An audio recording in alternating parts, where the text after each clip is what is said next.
څوک چې په نبي علیه السلام باندې یو ځلې درود شریف وایي الله په لس ورځې رحمت درلګي وایي چا چې څه مشکلات وي و چا ته کمې مسلې وي نو هغه یې صبح وږي درود شریف دعا نه مخکې وي الله وایي مشکلات پوره کوي او په عبادتونو کې یو داسې عبادت درود شریف دی چې الله په خپله دی چې زه درود وي و استغفار ډېر لوی عبادت دی په استغفار ملک ډېر مشکل حل کوي خو استغفار دی الله نبي علیه السلام سره برابر کړی هغه قرآن پاک یوته وما کان الله لیعذبهم وانت فیهم وما کان الله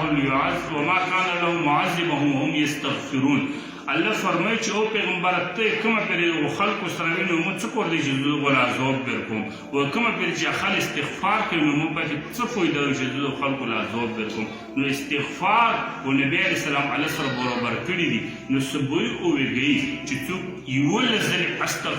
استغفر الله وي درې ورځې مخکې درود شریف وي او درې ورځې پس درود شریف وي چې څه مشکل وي د الله نه وایي غواړي الله وایي ولا پوره کوي دا